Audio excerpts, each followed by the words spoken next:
Don't read the shit trilogy. This podcast is not suitable for children or those who are easily disturbed. Spoiler warning for whatever is in the title of this episode. And now for the obligatory socials. Please like, share and subscribe. You can find the podcast on Twitter at HorrorPod69. You can also follow us on Facebook, Instagram, Slasher and Goodreads. Become part of the Disturbed community by asking for the Facebook group and Discord links. Send dick pics to the horrorofbabylonpodcast@gmail.com. Support the show at patreon.com/thehorrorofbabylon. In closing, you can let your friends know that The Horror of Babylon is available on YouTube, Apple Podcasts, Spotify, Audible and all other major podcast apps.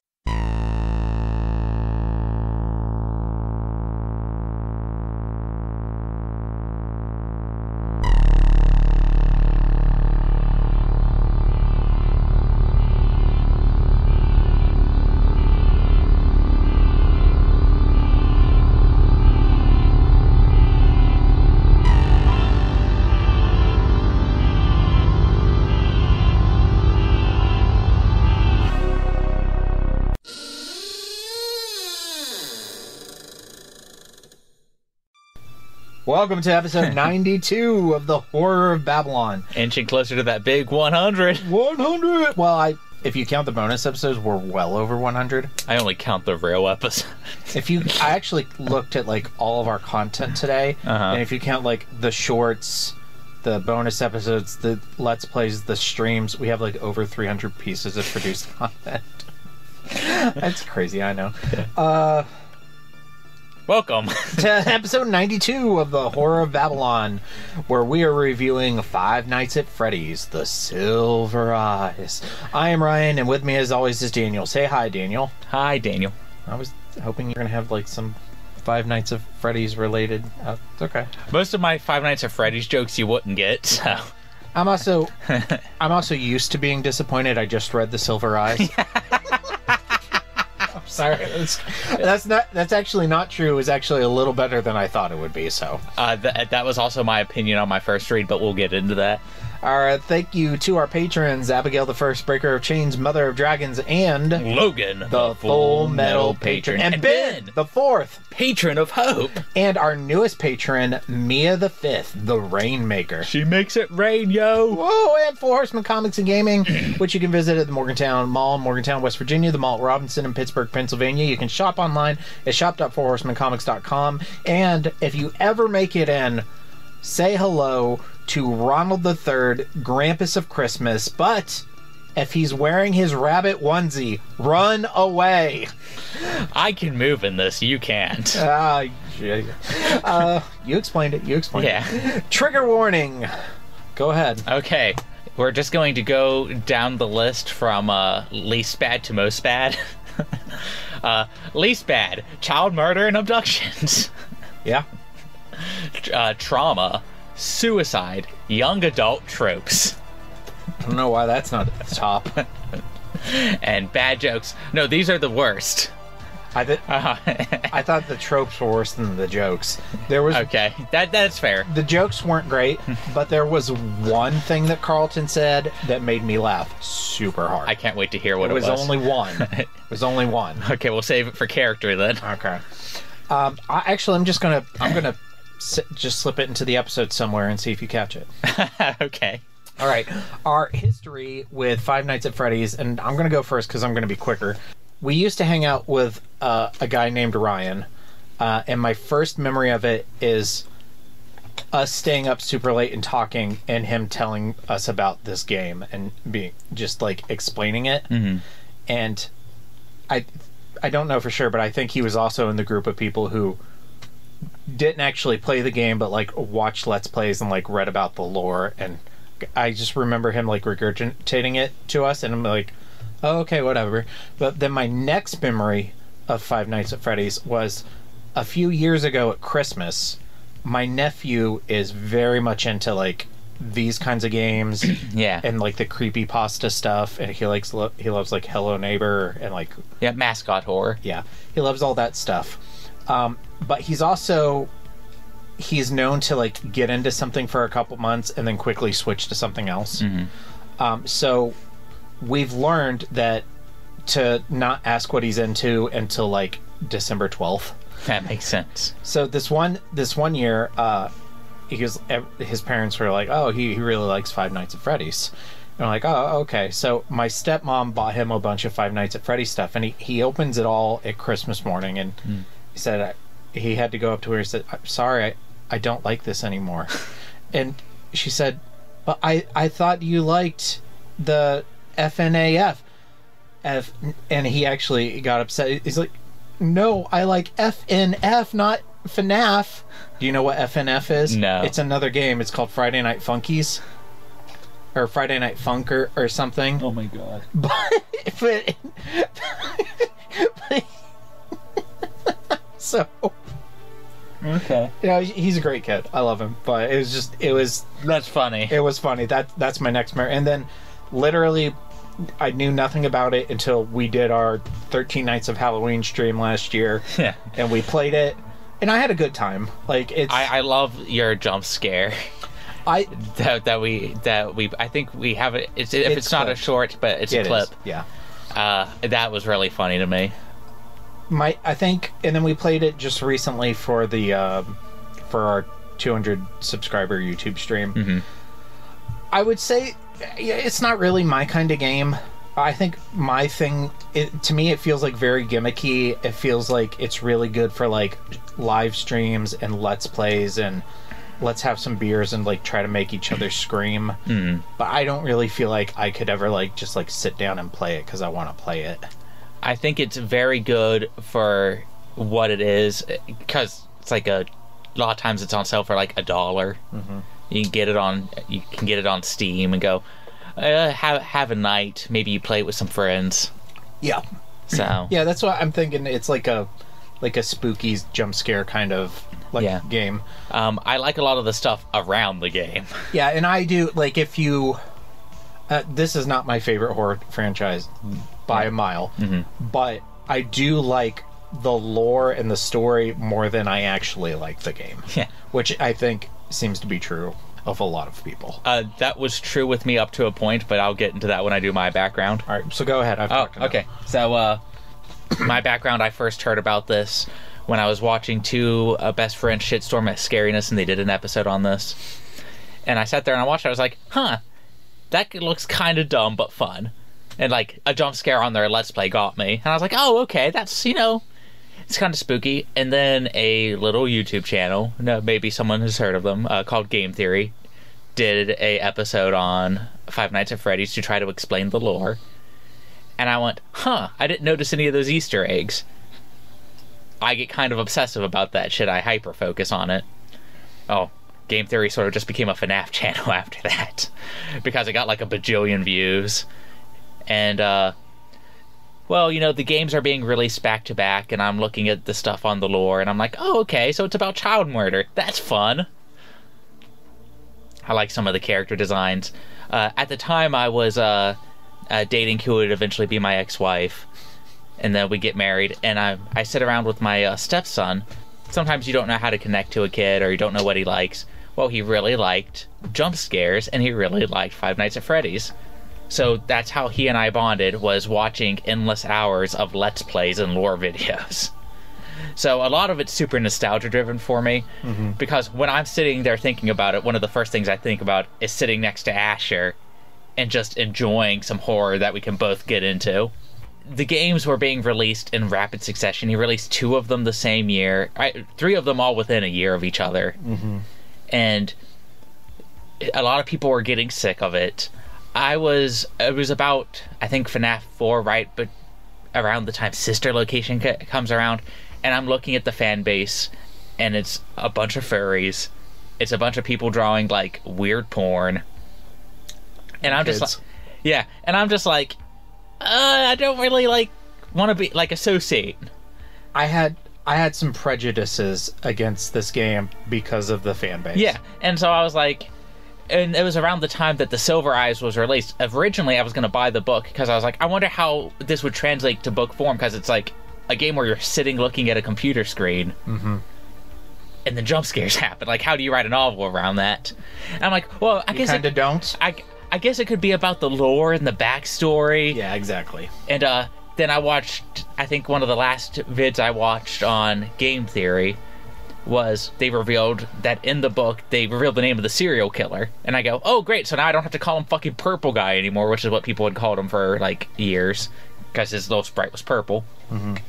And I was like, all right. But I just kind of stopped following it. Like, I was into way more shit. You've seen how many hobbies I have. And with the fan base, I was just like, I don't care anymore. Mm-hmm. And there have been rumors about a movie being made for, like, since 2016. Well, not too long ago, they announced that the movie was actually happening. And I read through, like, Scott Cawthon did, like, this big post about why the movie wasn't happening and, like, all the different scripts that they had went through. There was, like, 7 different screenplays, and he explained, like, what they were in, like, little blurbs.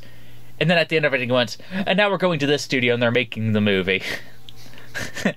He used to troll a lot with shit like that. And, okay, well, I didn't believe it was going to happen. About a year goes by, then maybe 2. Trailer's released, or a teaser, and I'm like, huh, this is actually happening. So I go, and I finally buy The Silver Eyes. And I read it, and I go, I remember at the time a lot of people were like, well, we got the name of the killer, but the book's, like, really shitty. And I read it, and I'm like, this isn't as bad as people led me to believe. Really shitty is not the term that I would use. It's very young adulty. There are definitely parts of it that I found really shitty. And then I was like, oh, you know what? I'll just read I'll read the trilogy. I knew a bunch of the big spoilers already because they just had been brought up, and like I was out of the fandom, but you still like see shit, like you're tangentially aware of stuff going on. So I read the trilogy, and then I see the trailer for the movie, and I'm getting all nostalgia driven. And recently, I was actually hanging out with Asher, and he and I sat down. And back and forth were explaining the lore to Molly. What she sees in me, I don't know. Not much anymore. Yeah. That's the very abridged version of my background with FNAF and the Silver Eyes. The vampire's a pure myth, superstition. I may be able to bring you proof that the superstition of yesterday can become the scientific reality of today. Background. Hooray! FNAF was created by, and this novel was co-written by, Scott Cawthon, who was born in 1994. His first game was an RPG called Legacy of Flan. So is it about Jell-O? I haven't seen the Legacy of Flan, so I don't know. Well, apparently his the Desolate Hope you might like, which is a sci-fi like RPG. So he apparently started by making Christian adventure games, and they did not do well. He also did a Christian animated short. Cool. Or no, he helped animate. Like his background is in animation. Like he designed all the characters in FNAF himself. He does all the animation himself. So as the story goes, he was making these games, and they were doing poorly, and he was having to work like retail jobs. Yeah, Target, Dollar General, and he was to support his family, like a lot of people do. And he's like, okay, so let's give it one more shot. If I'm gonna do one more, I'm gonna do the game that I want, which. A lot of times when I hear creators talk about what finally they had success with, I made the show I wanted to watch. I wrote the book I wanted to read. Well, in this case, he made a game called Chipper and Sons, which did even worse, and it was lampooned for being unintentionally frightening. And then he went, "Okay, fine, I'll make a horror game." Oh, yeah, cool. And well, he became a millionaire pretty much over a weekend. Cool. Yeah. And then, so he made a bunch of games and he made a bunch of money, and that's him. And he still has very tight creative control over his IP. It's good. Which, he's very George Lucas. He's pretty pre-2015 George Lucas. Yeah. Yeah. He's letting other people develop games now, but he apparently still has the ability to kibosh any of their lore decisions, which he has done. And maybe 10 years from now, if this thing still makes money, he may George Lucas and just say, you know what? Hey, Disney. Yeah, give me $20 billion. I don't think Five Nights at Freddy's is worth $20 billion, but yeah. I want my kids set for life. Yeah, exactly. Yeah, so. And then this was co-written by ghostwriter Kira Breed-Wrisley. I hope we're pronouncing that word. And if we're not, I'm sorry. Yeah. I've never heard it pronounced anywhere. Yeah, and I'm not sure. I'm sure it's all right except for Wrisley, but I don't know how else you would say that. Wrisley? No. Wrisley. I don't think that's right. I'm kind of in my head. I'm kind of like hearing it as like Weasley with a Wrisley. Yeah. I'd called her Weasley for the longest time. Sometimes I don't read the whole word. Jump scare, beat up animatronic bear. You must be a Wrisley. Yeah. She graduated from Cornell University. Cue off this Cornell joke. And she has written 7 plays. And she worked on 3 different versions of the FNAF movie script, but she is not the writer of the one that they actually went with. Yeah, and one of them was apparently based on the Silver Ice trilogy.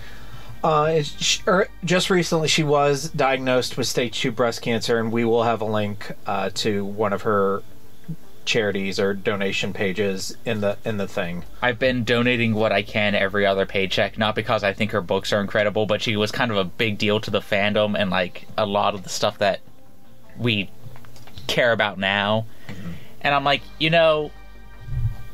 I don't have a lot of money, but if I can give $5 to somebody who gave me that kind of entertainment, or something to sit and talk to my stepson about. I made a donation yesterday to the Libya flood relief thing that's going on. So so I mean, just you do what you can, and you cannot donate to every person or cause that's worthy. So you do what you can when you can. Exactly. Okay, and then background on the Silver Eyes itself. It was released December 17th, 2015. It was digitally self-published. And the novel was published in print by Scholastic, who makes the best in children's literature. They released all the Goosebumps books. Mm-hmm. And that happened the following year. And it spent 4 weeks at #1 on the New York Times bestseller list in young adult paperbacks. It is followed up by The Twisted Ones in the Fourth Closet to make a trilogy, and all 3 have graphic novel adaptations. And it has been criticized by the fans. Which you've already talked about a little bit. Yeah. Okay. Some criticisms are still brought up. Some of them I think are fair. Some of them I think are kind of like reaching. I made a list of things I like, and I made a list of things I don't like. Hooray. Yeah. I've been making a separate sort of list, but I can't get into that till we get to the Fourth Closet. And that's that. Another story in the classic, infallible 3-act structure. Good enough for Aristotle, good enough for The Simpsons. Mr. Sislak, I have a feeling there's going to be one more act to this story. Well, I'm not hanging around for that. 4 acts. Okay, so let's jump into structure and themes, and I'm going to start first by talking about demographic. This is the first time we've read a book that isn't an adult novel. Yeah. This is a young adult novel. And if you're not familiar with publishing demographics, like mainstream American novels are categorized into 3 different things. There's middle grade novels, which are books that are intended for kids like 12 and under. There's young adult, which is intended for kids like 12 and up, teenagers. And then there's adult, which is everybody else. Mm-hmm. Young adult kind of has a reputation. It has the reputation of being a genre, mm-hmm. and it's really actually more of a demographic. There are like tropes that are associated with it, and even like Goodreads classifies it as a genre, mm-hmm. but it's really more because within that there's fantasy, science fiction, horror, romance, like I think just when you're writing for a certain demographic, you're more prone to certain categories of tropes. Yeah, is what happens. And the same thing happens with middle grade books. And the same thing happens with adult books, but within like specific genres. Yeah, like there are a lot of things in Stephen King books that you will also find in Dean Koontz books. Yeah. So just wanted to clarify and get that out there. Yeah, this is a book for children. We are aware this is a book for children. It is. Yes. Structure. Third person omniscient narrator who occasionally dives into the different characters' perspectives, which sometimes it threw me for a loop a couple times. Sometimes it's a little too back and forthy. Yeah. Most of the time it was fine. Yeah. But occasionally the narrator would jump from one to another and I would get confused. And even when I'm saying they're reading a physical copy, there were times that happened. And that is generally more confusing in an audiobook than it is in a physical book, but like Daniel just said, it didn't matter. I did the audiobook, he did the physical book. Yeah. There is a description for this book that I wanted to bring up, and structure and themes might be the place to do it. Okay. And you sort of brought this up whenever we were messaging about it. I was going to call this Stephen King's It as told by the way of Goosebumps. Yes. Yeah. It's very much like a YA version of the adult half of It. Yeah. But so just like start it with Bill and all the losers going back to Derry. It's It Chapter 2, but for kids. Yeah, exactly. Now, in terms of the premise, yes, it doesn't really play out that way. No, but except for in the climax kind of does. And in the sort of the way things are set up. And also like the group demographics, because it's also a group of 7 kids. Yeah. So I was waiting to tell you that during this episode, but you were already like, hey, this kind of reminds me of a Stephen King book. Yeah, I mean, because it's a lot like it. Yeah. And even like to the point where like some of the characters, like obviously Carlton feels a lot like Richie. These were things I was gonna bring up, but so okay, well I was gonna do it to see how you would react to it, but you were already on board. So I'm not gonna be like, well, I'm not gonna get upset. I mean, like he's the funny kid of the group, or he's the kid who thinks he's funny. He's the kid of the group. The big difference between something like It is they rely on us to get that he thinks he's funny, where in this they tell him that he thinks he's funny. Yeah, exactly. And again, this is written for children. Teenage children, but still children. Although I would say, so the feeling I got was it is a young adult book, but in a lot of ways it feels like a middle grade book, because I believe I agree with you, but go on. I believe that they wrote this about teenagers with in the back of their mind that a bunch of elementary school kids would want to read it. I 100% agree. In fact, there are things about this book where I believe Scott went, I know what my demographic is now, so I need to pull some things back. Yeah. He hasn't always made the best decisions, but he's been pretty decent when it comes to knowing his audience and marketing. So if his audience didn't like something, he'd correct it in the next game, or he'd find ways to clarify it. And he sees what his audience is, and he's aware of DeviantArt, and he goes, okay, so middle schoolers are drawing this stuff. I'm going to write a book for them. I'm going to make Chica sexy. Yeah. I actually think that the furry stuff kind of started with FNAF 2 because of Sexy Chica. I don't have any proof of that, but if I had to make a guess, I'd be like, hey, some kids on the cusp of puberty just saw your fucking sexy chicken. You created a generation of furries, Scott. Good job. So some themes. Childhood trauma is obviously a big one. They're all traumatized by Michael's death. Charlie is specifically traumatized by her father's suicide. Yep. And also she has like a suppressed trauma of her twin brother, whose name I can't remember. Sammy, who disappeared. Also, she has like a bad relationship with her mom because of both of those things. Hasn't seen her since she was a toddler. And Carlton seems to have like have like the worst trauma about Michael because they were best friends.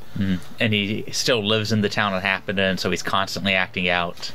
I think I had kind of a unique experience reading this book because most likely a lot of people who read this book were already familiar with the lore. I was not, except for just like a few like tertiary things that my brain saved from Daniel talking. So I was like having a lot of thoughts that anybody who read the lore would be like, no, Ryan, that is not what's going to happen. Like 100%. When it came to the lore, Scott gave this like really wishy-washy answer about the canonicity of this book. It 100% can't work now. But he kind of says that there are things in the novels that you can use to infer things in the book. Like there's in the game. Like there are characters that are stand-ins for each other, or events that are stand-ins, and sometimes things will be named in the books that you can then transfer to the games, with like the name of the serial killer. Yeah. And the serial killer's background is roughly correct. So some examples of that. The book is very slow to tell you certain things.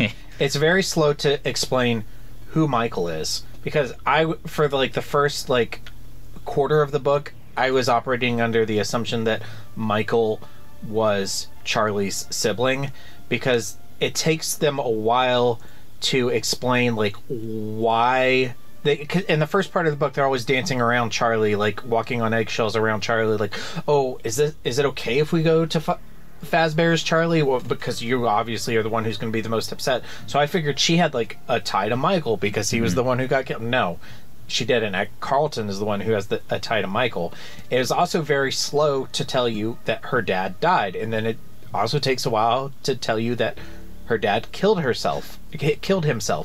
So I was operating under the impression for almost the entire book that the villain would actually be Charlie's father. Yeah. And then when it's revealed that it's Dave, I'm like, Dave, that random guy that we met for 10 pages? Small tangent on a FNAF theory. It is stated that there was somebody arrested for the children going missing. It's generally accepted that whoever was arrested wasn't charged. Which I assumed, at the point when they said that, I assumed it was Charlie's dad. And in the game universe, it could still be Henry Emily, who is a character in the games. And that is Charlie's dad, right? Yes. Okay. It's implied that either he or William Afton were arrested, but because William Afton is Dave. Yeah. Okay. Oh, trust me, it's worse in the second book, because I'm on page like 200 and they're still calling him Dave, and then they finally started calling him by his real name. I'm like, thank you. You should know this information now. I also just like every time I hear like the name Dave in my mind, I hear like Alvin from Alvin and the Chipmunks saying it. Dave. Yeah, that's exactly. I can't take it seriously. I'll tell you what, Dave. Let's take a break. Take a break? Gee, thanks, Dave. Alvin! Alvin!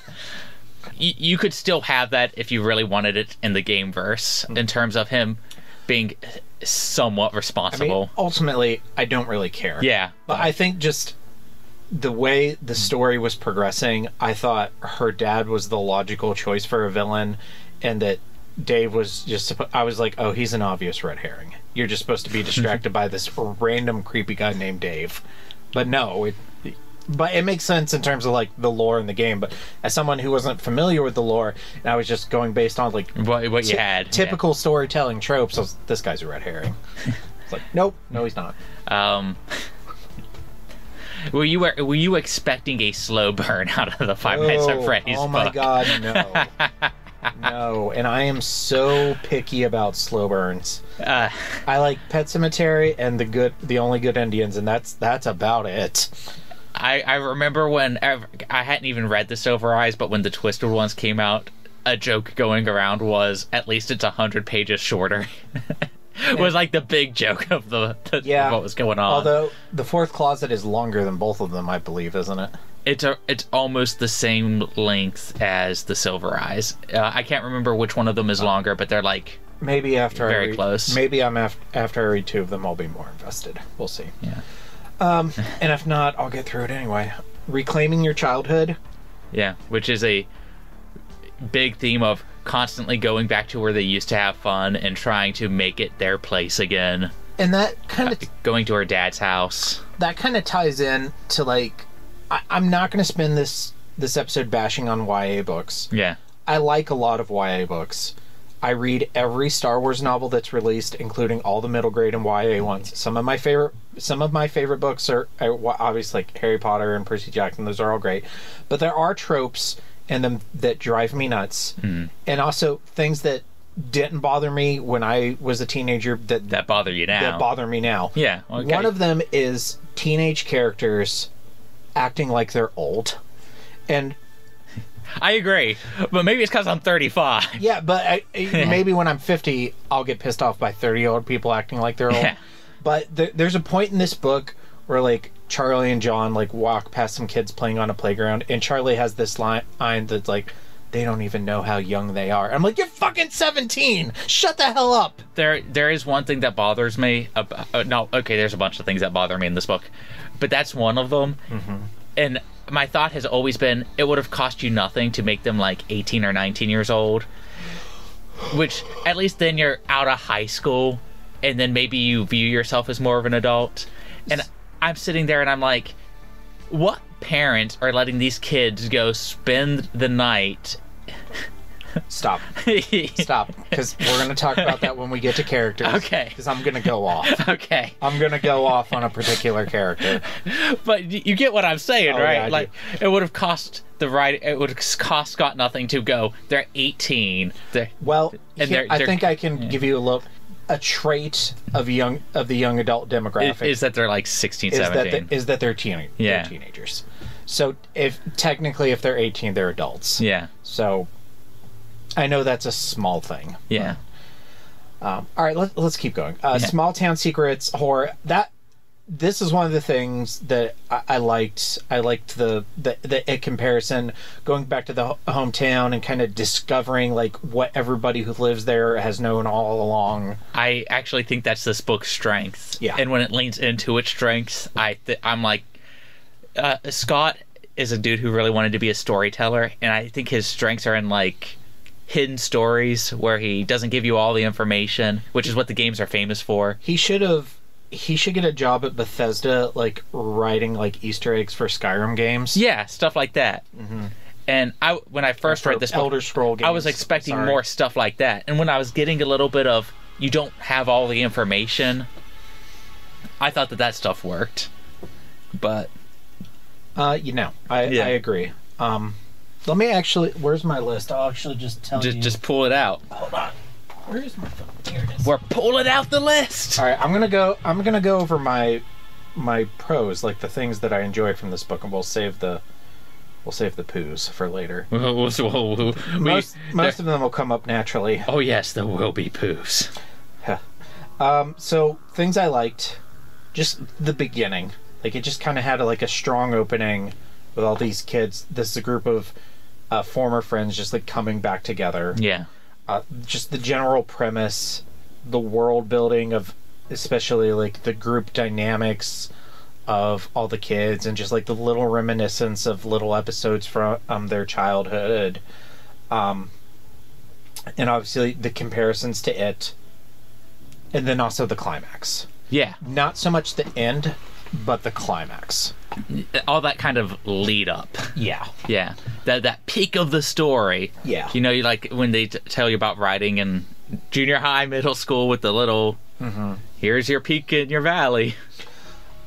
Overall, I would say it's a book with decent highs and low lows. That is a good way to describe it.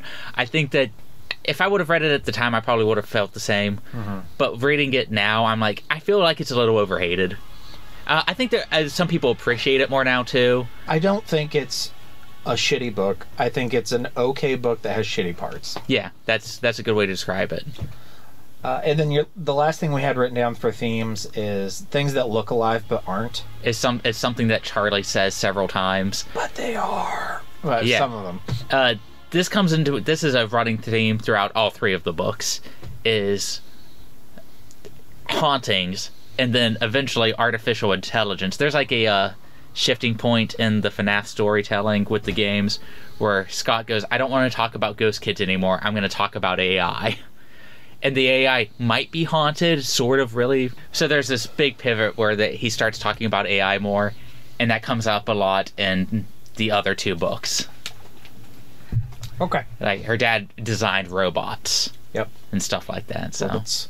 I don't know why, but it triggers me when they call them robots. Yeah, they're animatronics. Yeah. Yeah. And I guess it would be too much to just, like, say the word animatronics all the time. Yeah. But there's one instance in Star Wars, in the original Star Wars, where they use the word robots, and it drives me nuts. In the FNAF movie trailer, the main character calls them robots, and someone corrects him and goes, technically they're animatronics.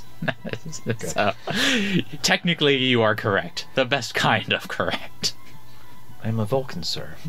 We embrace technicality. They're coming to get you, Barbara. Characters. Charlie has a lot of those YA tropes. She's a YA character. But overall, I didn't think she was bad. I thought she was serviceable. Serviceable and fine are the words I would use for her in this one. I was distraught to hear that she's not the main character of the second book. She's the main character of the second book. It's the third book she's not the main character of. Of the group of them, we did this with it, so we'll do it with them. Which character did you find the most relatable? The most relatable? Probably Carlton. He's fucking making bad jokes to try to make his friends laugh because he's an attention seeker. I found Charlie to be the most relatable for me because she has an issue with telling people what she wants or telling people what she needs or just going along with things because other people want to do it. That also makes sense, yeah. Like reading 3 FNAF books. I'm sorry. It will help us be topical. It will. We got to get our numbers up. Where the bosses they're not happy. Yeah, the cats want more Patreon money for cat food. I did switch them to geriatric cat food, and it is much more expensive. So yeah. I'm not spending the Patreon money on cat food, I promise. I mean, what do you care? Yeah. But I told you get to keep it because you do all the editing. No. I obviously, like, this is her book. There's no one who's even remotely close to being the protagonist. It's about her backstory, her struggle, her relationship with her dad, her relationship with her brother, her relationship with John, her relationship with the group. And I'd also say, like, you can love or hate her, and there are plenty of people that hate Charlie, especially in the fandom. But I got the feeling that Scott or, what's her name? Kira. Whichever one was more responsible for her character actually cared. Like, that's the story they wanted to tell. I don't want to say just because Kira is the woman of the two that she's responsible for, right? But she's a very well-written young woman. Yeah. So I would imagine that the female author would be the one who is responsible for that. I don't know, obviously. Yeah. I don't. Maybe Scott Cawthorn is responsible for this character, and he based her off of one of his 5 children. Like, Stephen King is not a young girl, but he's written good female characters because he's based them off of real people. The photo for the character, the one you should not have killed, and I think it's the 7th FNAF game, is one of Scott's kids run through a negative photo filter. Creepy. Yeah. She's not, like, terribly deep. She's not terribly bland. I think I feel like by the end of the book you have, like, a really decent idea of who she is. Yeah. Which is typical of, like, usually with YA, you spend a lot of time in the main character's head, and you normally have, like, a really good idea of who they are. One of my notes whenever I was taking notes for this book was that her Aunt Jen, that you don't get to meet in this book, like, taught her all of these skills, made sure she had a military-grade flashlight in her trunk, but not a first aid kit. I have a first aid kit in my car. I don't. Yeah. It's funny because I have all the stuff that Charlie has, but I don't. You don't have a first aid kit? No, I don't. Oh, okay. Well, maybe that's more. I probably should. Maybe that's more common than I thought then, because I was like, man, even I have a first aid kit. It's like a really small, shitty one, but it's in there. I should get one. I have emergency blankets, like those, like, ones that if you, like, get all wet and shit. Actually, I don't have them in right now. We tend to keep those in the car in the winter, like, at the end of October. We usually put those in. But yeah. All right, let's keep going. John, what do you think of John? He is the blandest boyfriend. or not even boyfriend, but we compared this to It. It almost felt like they were going to make him the writer, Stephen King-ish stand-in character, and then stopped like halfway through. Charlie is very obviously Bill.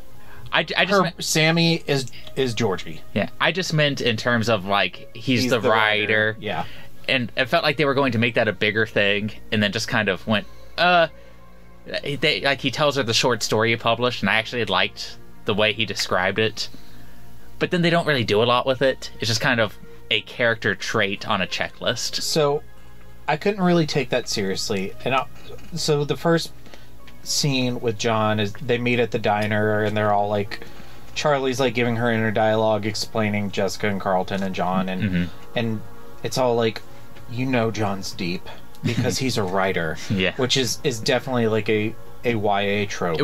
That's a middle schooler's idea of what deep is. But what I thought was hilarious and confusing is later in the book, they almost like fourth wall, like meta bring that up when Jessica is telling a story where she had a crush on a guy at school because he was a writer and he wrote poetry. And his poetry sucked. And it sucked. And she just told him, and he changed his whole personality. Yeah, and I was like, but... So it's like Jessica's like acknowledging like how stupid it is to assume someone is intelligent and deep because they write. Yeah. But you also like did the same thing with like John earlier. Yeah. I don't know. I don't know. I actually think that's kind of funny. Yeah. But I do... Whenever he was describing the premise of his short story, I was like, that actually sounds kind of interesting in sort of a really melancholic sort of way. In my notes, there's like 5 things that really bothered me about this book. 2 of them are just like my issues. One of them is not my issue, but I give it a pass because it's YA. And then 2 other things that I think are just like bordering on bad writing. Okay. I already mentioned Dave being the villain, and that's my issue because anybody who is familiar with the lore would not have gotten focused on Charlie's dad being the villain. Well, okay. Yeah. So, whatever. You were actually kind of on a track that a lot of people were at the time. Okay, so there's that. And then the other issue I had that is just kind of me is John just bothered the shit out of me.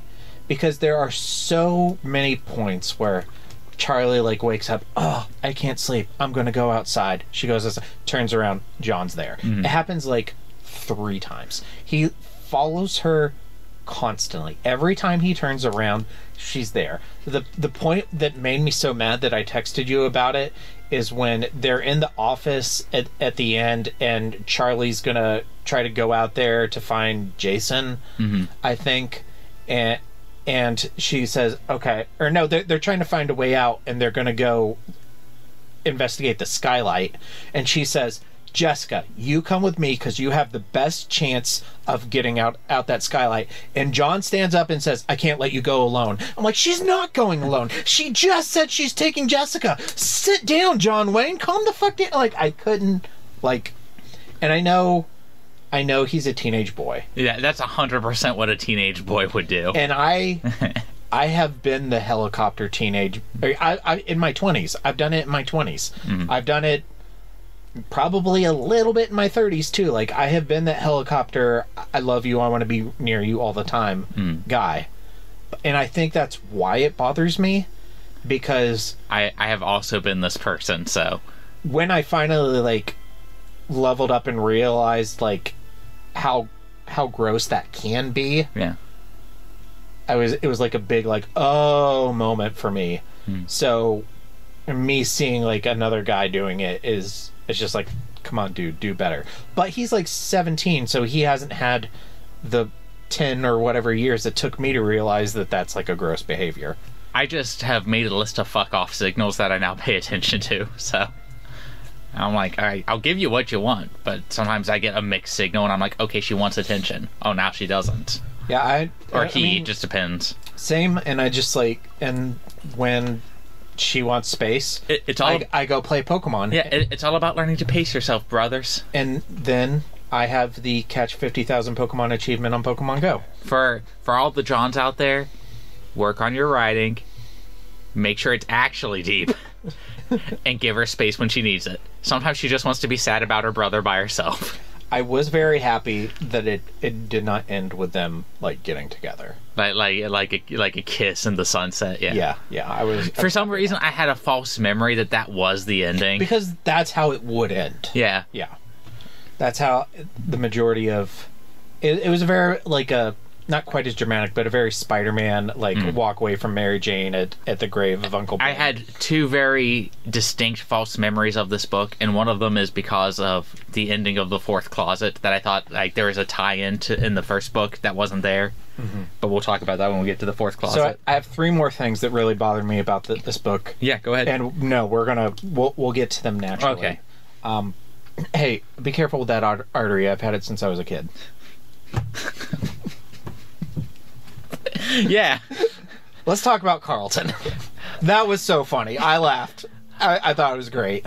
I don't think I laughed at any of his other jokes, but that one got me.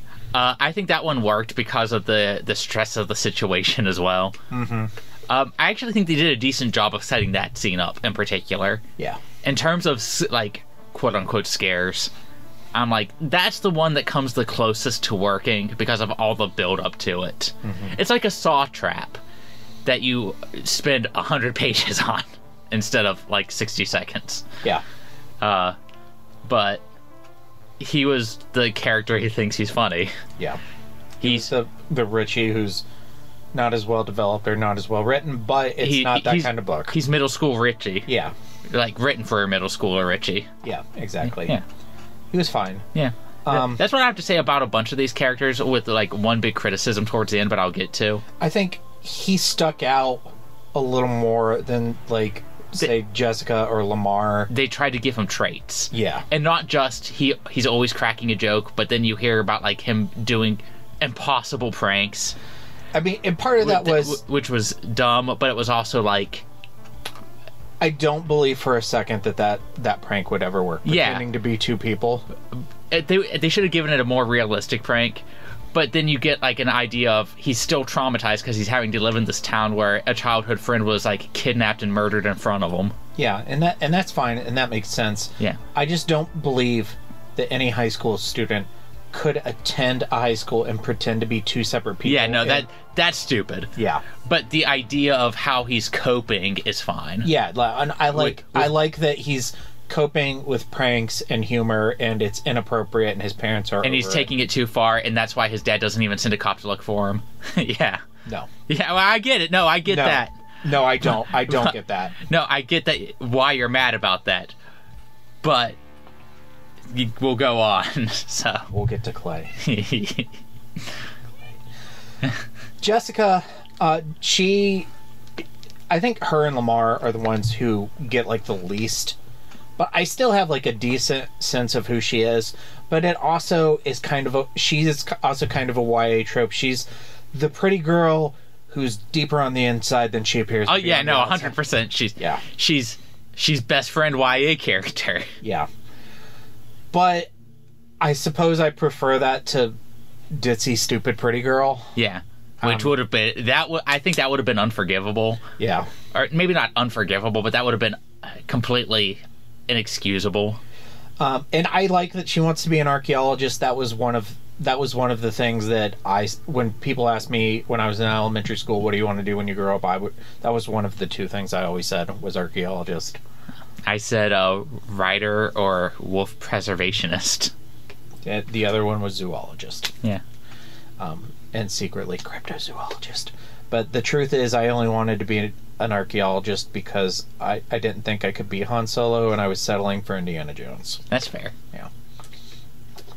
Marla, I liked Marla a lot, actually. Yeah, no, she's enjoyable. She has a good dynamic with her brother. Yeah. And it's also a very... I don't know if anyone out there is an older sibling or has siblings, but... It felt like a very real sibling relationship to me. Yeah. And we can talk about Jason with Marla. Yeah. I mean, Jason is just the kid. Yeah, he's the kid. He wants to play on his video games. He wants to be included with everybody else, but at the same time really doesn't have any context for what they're doing. No, I do want to sit in the booth next to you guys. I don't want to sit with you guys, but I still want to listen and pay attention and be involved. Yeah. But, like, their relationship and how they pretend to hate each other, but it's actually very obvious that they love each other, and the whole reason... Like, I think what really endeared me was when she explained why she brought Jason. Yeah. Because, our parents are probably going to get divorced, and it's terrible listening to them argue, which I've been there. My parents are divorced, and I hated listening to them fight. Mm-hmm. And my kids hate it when Beck and I fight. Yeah. And it sucks. So it's just really great that she's like, okay, so even though I'm hanging out with my friends I haven't seen 10 years... and I really not want to have to be responsible for this kid, I'm going to take him anyway so he doesn't have to suffer through that. Yeah, no, I enjoy that. I don't really have a lot to add to it, and you summed that up pretty well. Okay.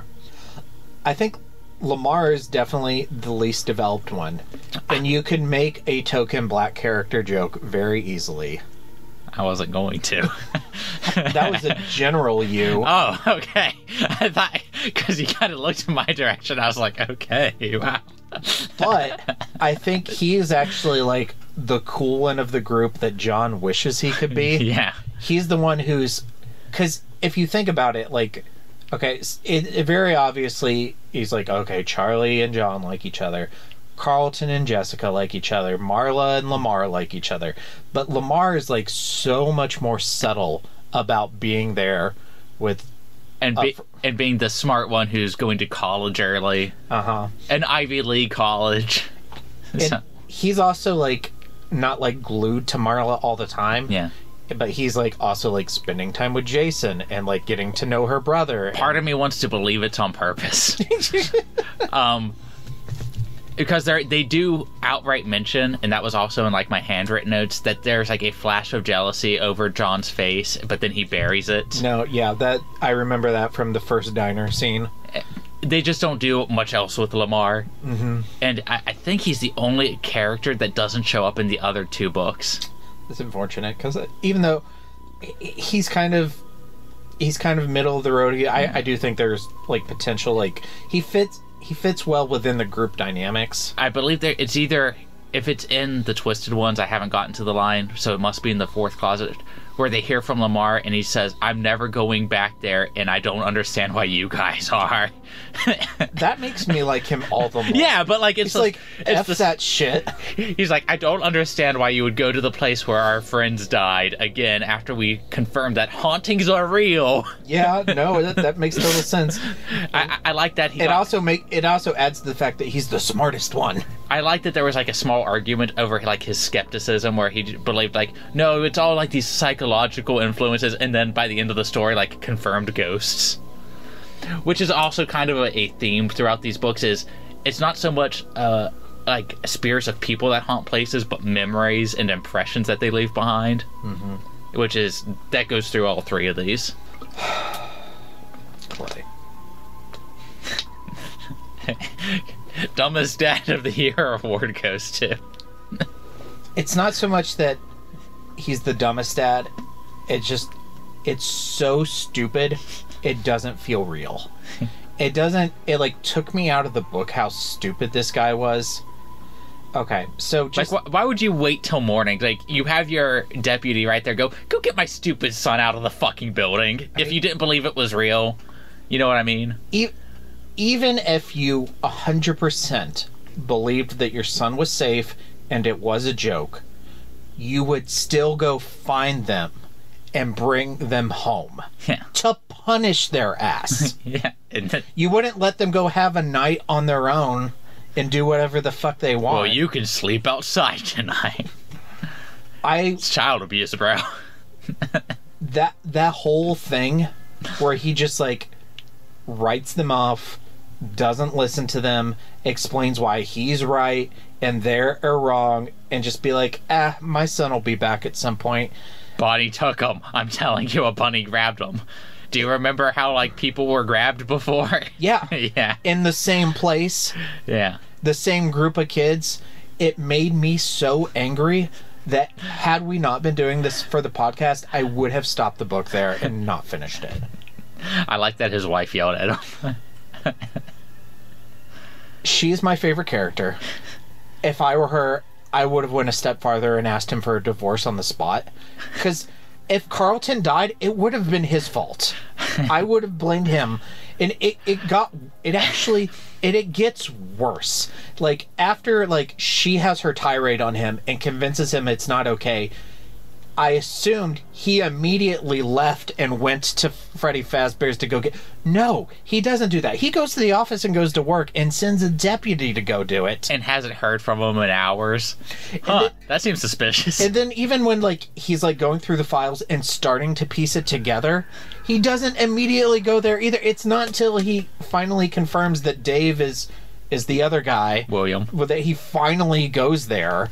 But, like, oh my god, this guy's the worst dad. And, like, outside of, like, Beverly's dad. Outside of Humbert. I don't know, even, like, they made sure that their children didn't die. But this guy just basically left his kid. It's like, okay, here's 6 people who are telling me my son has been kidnapped in a place where kidnappings and murders have happened with this exact same group of kids. But nah, my kid is just making jokes. It'll be fine. I'm gonna leave him out overnight and it'll be fine. And I'm not gonna wake up my wife and tell her that our son has been allegedly kidnapped. He is the stupidest piece of shit. Can we clip this rant as a short over a picture of Clay from the comics? Sure. Because this is kind of funny. This is funny to me. I don't know if anyone else will find it funny. But I couldn't believe it. And also, like... Okay, no, that did it good. I was going to say, why are they rich when he's a cop, but his wife is a lawyer? So, okay. Yeah. I think it's also implied that they come from generational money. Yeah. Yeah. It does say that. That was one of my thoughts the first time I read it. Like, how does a sheriff live in a like, even in a small town, if you're like the big shit and you have enough money to run for mayor also. Mm-hmm. Maybe if his dad was the mayor. Maybe. But it's just like a family house that they've had for years. And is it weird that I would have been more okay with his behavior had he been the mayor? Because you're used to, like, the Jaws mayor type of, no, it's fine. No, this is shit my son does. He would totally joke about his dead best friend. But the police officer who said he knew who did it, like, he had the cop instinct to know who the killer was, but just didn't have the evidence. Mm-hmm. You know what I mean? So you don't have the cop instinct to go, maybe I should at least look. And regardless, like, it all comes back to, even if you didn't believe the kids at all, and you 100% believed in your brain that your kid was not in trouble, was not in danger, you still go pick up your fucking kid and take them home. You drag them out, kicking and screaming. You don't just let them have their ha-has and run around unattended. Yeah. He's literally the dad that's given up on his son. The only way that this character would feel like a real parent is if they were a crackhead or a meth head and just too strung out to even realize or care that their kid is gone. I can't wait till you see Clay in the second book. I'm so fucking done with that guy. Fucking sucks. His wife is the best character, but she needs to get divorced. She can do better. The animatronics, Michael. Go ahead. They exist.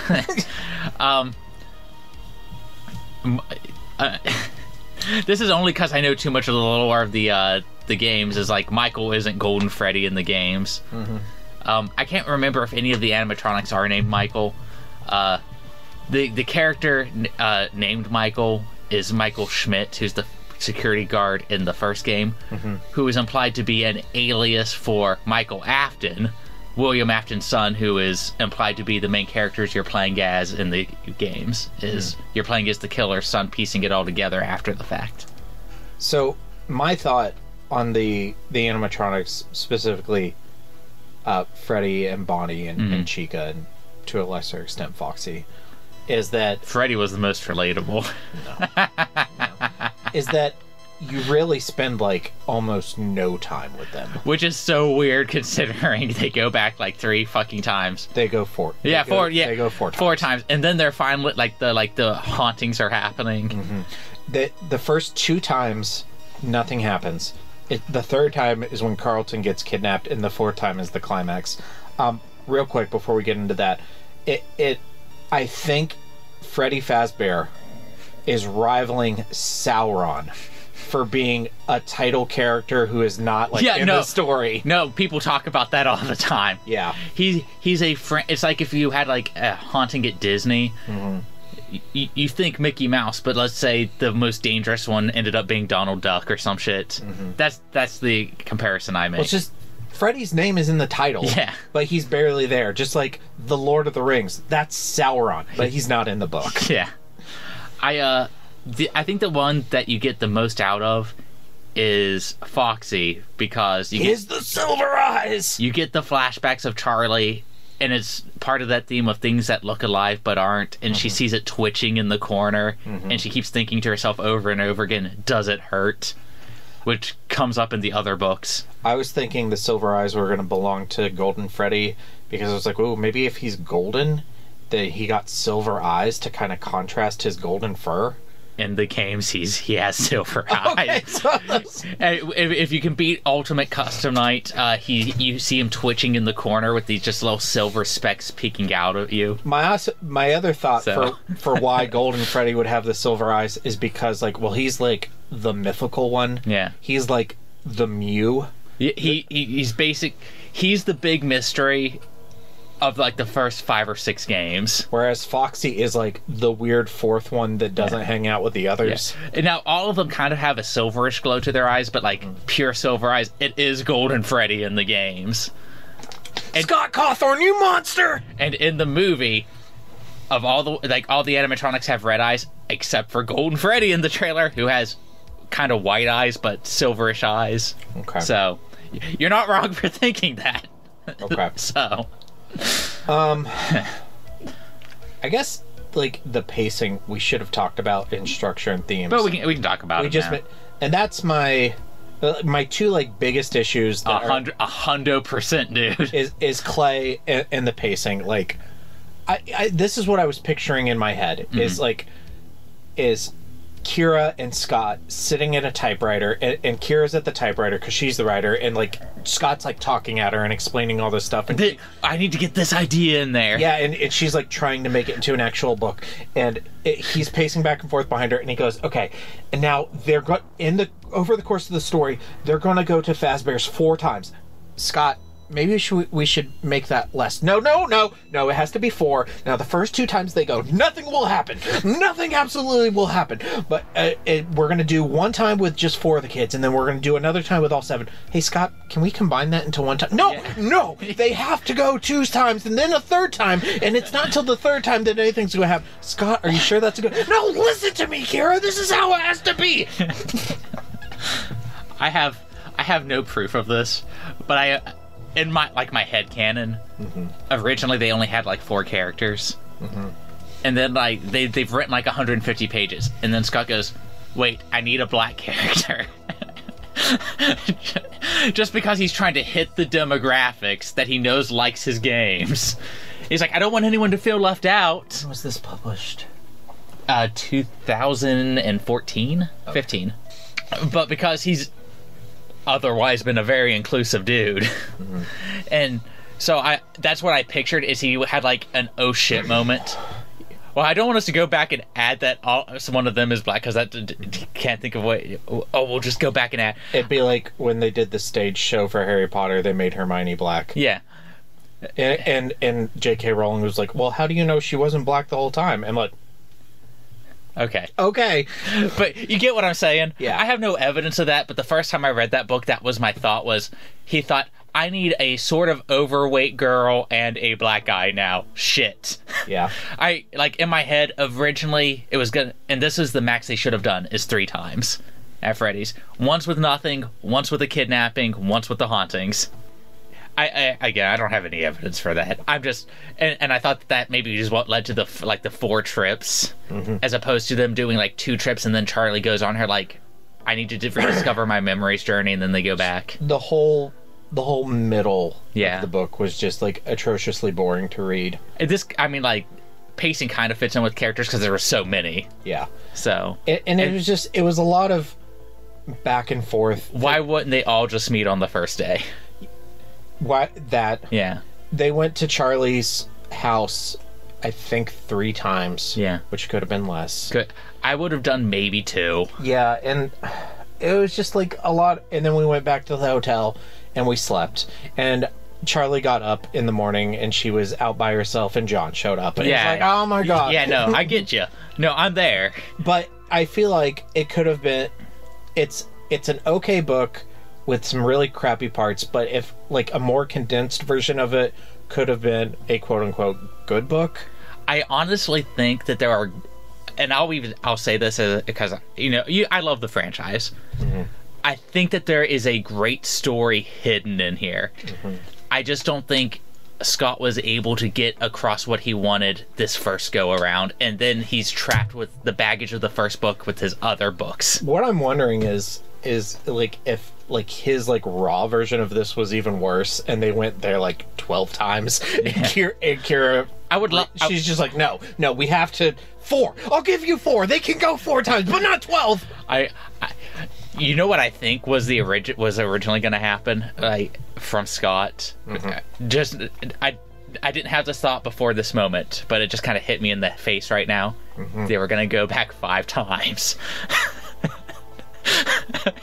Tell me I'm wrong now. I don't know if I would have finished it. Yeah, but tell me I'm wrong thinking about that. I don't know. So they will go there for 5 nights. There was a point where, and I told you this, where it was right after the 3rd time, and Carlton got kidnapped. And Yeah. it was probably like right as we were meeting Clay, where I just stopped the book for 2 days. You put it in timeout. Put it in timeout. Like, I can't. I told you I didn't blame you. It deserves the timeout. And I'll tell you this, like, I had such a hard time with Legion, where I was like questioning, like, is this podcast even really like something I want to do? I had such a hard time getting through Legion. This was not nearly as bad, but there were points in the middle of this book where it was like, I just read Legion, and now I'm doing this. I think we just need to treat ourselves to some good books. Which we are. Like, right off the bat in Season 3. Yeah, we've got a lot of good stuff. Legion, we kind of fell in... I mean, I liked Legion, but I understand why you don't. But we kind of fell into that because, we got the Exorcist movie coming out. We wanted to do the Exorcist anyway. And there's no, like, The Exorcist is such an amazing novel. Yeah. There was no way that I would ever anticipated that one would just be written so differently. Yeah. No, and I understand that. You know what I mean? Yes, I know what you mean. Yeah. I get what you are saying. Okay. So, you want to talk about Henry, Emily, and William Dave Afton? Afton, yeah. Henry, Emily, you don't get a lot on in this book. He gets a 9.5 from me for creative kills. Yeah. Although he stole Scott Cawthorne stole that from a movie. Have you seen Elizabethtown? No. It's a Cameron Crowe movie. Orlando Bloom is in it. Okay. And the opening scene is him deciding he's going to kill himself. I thought he stole it from iRobot. Maybe. I don't know. Because the robot in that Will Smith movie in the book it's based on kills their creator, even though it should be impossible because the creator designed him to do it. Well, in this movie, so Orlando Bloom he's like a sneaker designer. Yeah. And he designs a really ugly sneaker, and he gets fired and loses all his money. Okay. So he decides he's going to kill himself. He takes like his TV and his stereo and all his nice stuff, and he sets it outside on the curb for people to just take. And then he goes back into his house, and he gets on his like exercise bike, one of these things. Yeah. And he tapes like a huge like kitchen knife to the handles, and he's sitting on it, and he's going to pedal it so that it just like stabs him in the chest. I feel like you told me this before. Because I think it's hilarious. There's like a movie. There's like a memory of me having this conversation with you. I may have actually just like pulled out the DVD and made shown me you. Okay, because it's hilarious. And then like as he's about to do it, he gets a phone call that his dad dies and he has to go home. Yeah, no, you made me watch this movie. And then he's like, oh shit, I can't kill myself. And then he looks out his window and all these homeless people are stealing his just shit. taking his shit. It's too late. And he's just like, fuck. Like, what are you gonna do? Yeah. It's a funny movie. You get a lot more on Henry, and as the trilogy progresses, and in the games, and the games sort of confirm that, for the most part, what you get in the trilogy is roughly how he was in the game universe. He likes to create things, and things that he makes tend to have this quality to them that just draws crowds or draws kids. People love them. Yeah. Where William Afton, you'll find out things that he makes are overly robotic. He's much more like business and mechanical thinking. Yeah. He was the business guy and the other guy was the creative guy. Yeah. That's pretty much the setup you got. In this book, he's masquerading as a security guard, which is kind of what you do in some of the video games. I guess in the lore, you're there to investigate what's going on, but you're there under the guise of being the security guard. I think that it's really funny that they have a line about how William Afton used to be fat, and now he's just kind of like all saggy and deformed from, I guess, getting... So if I want to lose weight, I should spring-trapped. murder a bunch of kids? Or get spring-trapped. Okay. Well, I'll think about it. Yeah. I'll kill you all! I'll drive you crazy, and I'll kill you all! I'm every nightmare you ever had. I am your worst dream come true. I'm everything you ever were afraid of. Scary shit. Is this book scary? I don't even know if it would scare a middle schooler. No. And this is my fifth and final criticism of the book. However, this is the one that I let go because it's a kid's book, and that's that at no point did I ever feel like any of these children were going to be seriously harmed. But it's a book for kids. Yeah. So that'd be like reading a Goosebumps book and being like, oh, I didn't think these kids were going to die ever. So it is what it is. It also doesn't like represent the scares in the games, but how would you even do that? And then all of a sudden, Foxy jumps at you. The closest to a jump scare that I've ever had in a book is in The Exorcist, where the Reagan on the back, and she's licking the ink. Yeah, that gets me too. Yeah. I did have one like good moment that wasn't scary, but like it took me back to another franchise. So when in the climax, when Charlie is hiding in the toilet stall, it very vividly describes like Bonnie like looking in in like a childlike way, and it put me back to like this one image, actually multiple images in Attack on Titan, where the Titans would like find a person hiding and then look at them and like, wow, like how a child would look at a toy. And that's how I was picturing like Bonnie looking at Charlie. I do have one more thing that almost effective is when Charlie's thinking about the memory of Sammy, and she's sitting and playing in a closet, and then there's just a dude standing there staring at them, and then it's like he thought about something for a minute, and then he took my brother. That is scary. Yeah, that's kind of traumatic. Like, child abduction is terrifying. I think that scene kind of works in what it's trying to convey fear-wise. And I also think that the scene where Carlton is trapped and Charlie's like, I'm probably the only person who could get you out of this. But she's still having to be super careful. I didn't believe he would get hurt. Yeah. But it was close enough to where I'd go, maybe if I was in middle school, I'd be nervous. And I did, like, when I was in elementary school and reading Goosebumps books for book reports, there were parts that made me... Yeah. And, again, what was I about to say? So... big things that happen, or big things about this book are child murder, child abduction, and suicide. All three of those are terrifying, but they all happened in the past.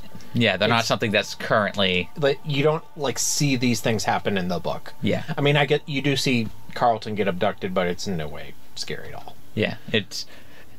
The man in the bunny costume. I guess if I saw that in real life, I'd probably shit my pants. Sure, but like everything, like the Confederado would be scary if you saw that in real life. Yeah. I think if I saw one of these animatronics moving around on their own, Like, if I was in a Chuck E. Cheese at night and I saw a dude in a Chuck E. Cheese costume come at me, I'd probably shit my pants. So...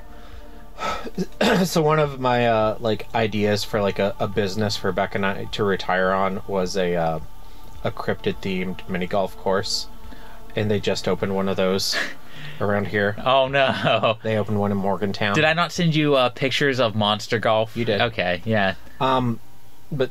You could do a cryptid-themed coffee shop. Well, my other idea is doing, a generic Five Nights at Freddy's, restaurant, do, your own version. It's obviously Five Nights at Freddy's, but it's not. It's, Willy's Wonderland. Yeah, or whatever. Yeah. But, just having, a restaurant, but with, animatronics, but lean into the creepy aspect of it. Yeah, lean into the weird shit. Yeah, exactly. Have them, drooling stupid shit or blood or something. Mm-hmm. Yeah. And you could also make it it's like a kid's pizza place during the day, but then at night it's like a barcade. Yeah, at a certain time you can start serving beer. Yeah, and then it's no kids after 9 or like whatever. a Dave and Buster's, but with some creep element to it. Yeah. Yeah, no, that's cool.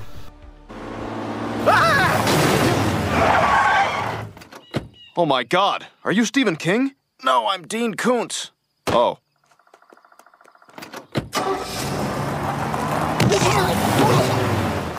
Kings and Koontz. My king for the Silver Eyes. I can't tell you how much I was shouting and yelling and whooping and clapping for Carlton's mom and her. What the fuck do you mean you didn't wake me up, you son of a bitch? Which almost implies they were aware of how horrible it was. Yeah, I think I don't understand. It makes, spoil. My king is Carlton's mom. My Koontz is Carlton's dad. With a very close second, the pacing in the middle. But oh my god, it was just so aggravating to read. My king is the coming back home small town horror element, and yeah, that's great. The very Stephen King-ish Goosebumps version of a story. Mm-hmm. And my Koontz is the pacing. I think that there's a version of this book that's 100 pages shorter that's 100 times better. I agree.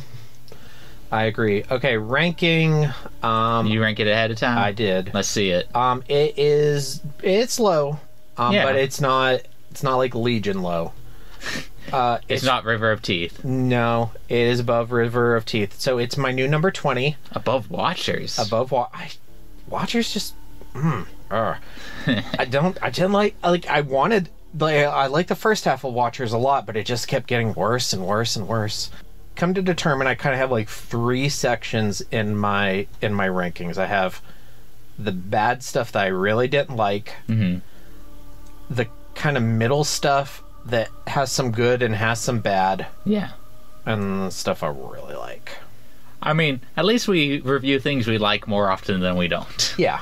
Which I was highlighting those for Daniel as I was going in. The good section is 17 books, so out of 26. So that's pretty good. Yeah. All right, so let me can't be that. So again, that was number 20, above Watchers and below A Dowry of Blood. I want to put it and A Dowry of Blood on the same kind of level, because it was basically the same kind of experience where it's there's a lot I don't like in this, but there's also some stuff I like. But I have to just put I like vampires more than I like a spooky animatronic bear. So yeah. Okay. Here's yours. We'll go. Let me start at the bottom here. Better than Nothing But Blackened Teeth. Better than Confederado. Better than River of Teeth. I liked it more than A Dowry of Blood. I'm gonna put it right below Legion. Yeah, I think that's fair. So it's your new number 22. I ranked it higher than you did. Yeah, but I also like more of the books than you do. So you like Watchers and Legion, where I did not.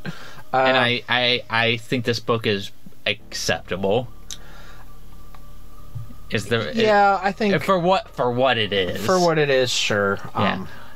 Am I ever going to choose to read this myself for a third time? No. And I will not read it a second time. Yeah, so unless I was if my kids don't even like Five Nights at Freddy's. I tried to I tried to be like, hey, you guys want to play this game? Look at this. And they're like, no, thank you. But if we ever get like a $50 patron that pays us to read the other FNAF books, maybe. Kings and Koontz ranking Zombie Day. Okay, there's a lot of callbacks to the game, which makes sense. Bonnie's the first one to be active. There's the security room that they keep going into. I mentioned that Dave is disguised as a security guard. Mm-hmm. Freddy's music box plays, and that plays right before he kills you if you run out of power. And the spring lock failures is how Afton dies in FNAF 3. And I got to watch that. Yeah. That was fun. Okay, so for homework, how many times could your friends drag you back to the place where another of your friends was murdered as a child? Easy. Mine is also 0, maybe once if it's to like leave flowers. Yeah, like if it's like a memorial, then sure, one. Like if I'm Batman at Crime Alley. But I'm definitely Lamar, and I'm definitely like, I'm not going back, and I don't know why you guys are. Yeah. Okay, so cool. Question for the listeners. So we're continuing with the Name Game Violence Edition, round number 3. Jigsaw from the Saw franchise, real name John Kramer, versus Cosmo Kramer, you know, that guy who has funny hair and walks real funny from Seinfeld. It's the battle of the century. It's the battle that no one asked for, that you didn't know you needed until now. Who wins? Complete oblivious luck or absolute planning and terrible torture porn? You let us know. Comment, and we'll find out. Okay, for further reading, if you want to read a better book with the same premise, read it. Yeah. Yeah. A lot of Stephen King books kind of play out like this. Yes. Unless you, maybe you don't. Then I guess read The Twisted Ones in the Fourth Closet, because we are. Yeah. I mean, if you really like FNAF... I've heard that the like short story compilations are hit and miss. I have 0 interest in reading them. Short story compilations are normally... Yeah. Even like Stephen King ones, there's like... I might read... I guess one of the newer books reveals like actual confirmed information that people have been arguing about for like 10 years now. Mm-hmm. So I might read that. Apparently they finally explained FNAF 4, so... Finally. Yeah. Well, that's cool. Alright, and we will be reading the other 2. We're doing the full trilogy. So, oh, by the way, upcoming on the Horror of Babylon, next week, Sunday, October 1st, we are wrapping up our Exorcist coverage until the new movie comes out. So we are covering The Exorcist 3. We don't, as of yet, have plans to do the 2 prequel movies, but I figure at some point we will probably... We'll probably hit them up at some point. Yeah. There's just other stuff that for us to watch and read and review. We couldn't fit it in. Yeah. I don't know how, when we're releasing 2 episodes a week, we just don't have enough time to cover everything we want, but we don't. If by some miracle anyone gets up into our other tiers, these episodes are going to become a lot shorter and a lot shittier. Yeah, I almost just want to like raise the price on them. That doesn't happen. But yeah.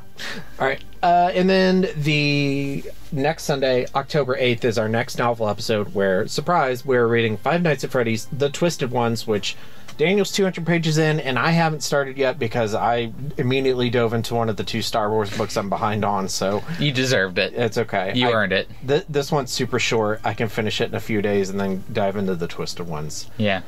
And then our next 2 Thursday bonus episodes... No, that's right. Okay. On Thursday, September 28th, we are back with Treehouse of Horror of Babylon, and we are doing their Reanimator parody, which is titled Wanted, Dead, Then Alive. And then on Thursday, October 5th, we are starting a new Columbus Day tradition, and instead of celebrating genocide and white people discovering something that was already discovered by thousands of people or millions of people, we're going to celebrate beloved director, writer, producer Chris Columbus, and we're going to do Gremlins because it's fun. And shut up. Yeah, I like Gremlins. I like Gremlins too. It's my favorite Christmas movie.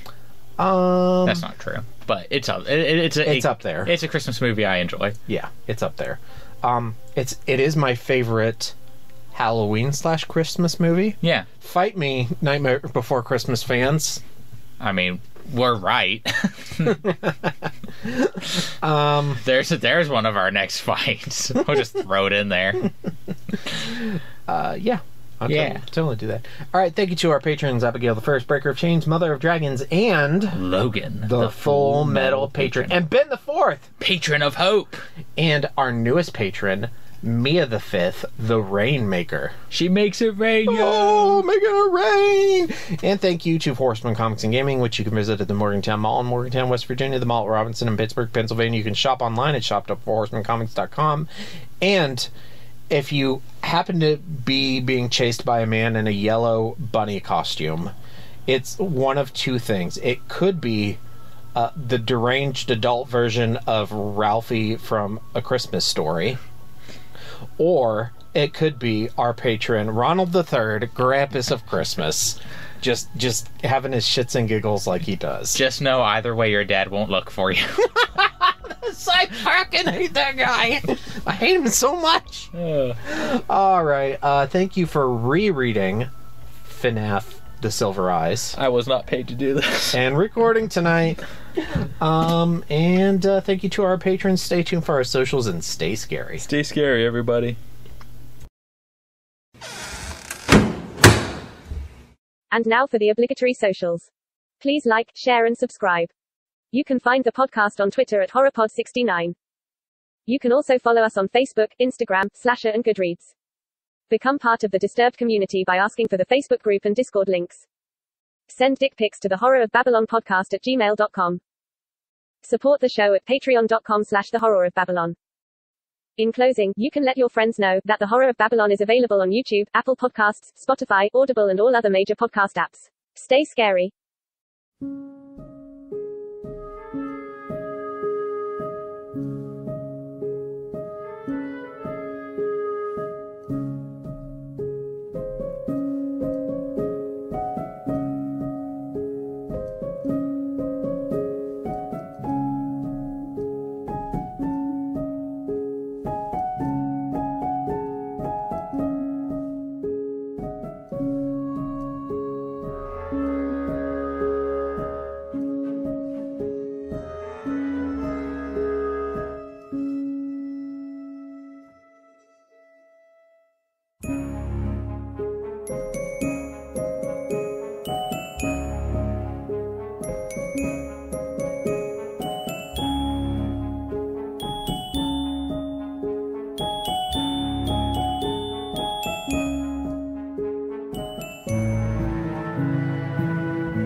Take a break? Gee, thanks, Dave.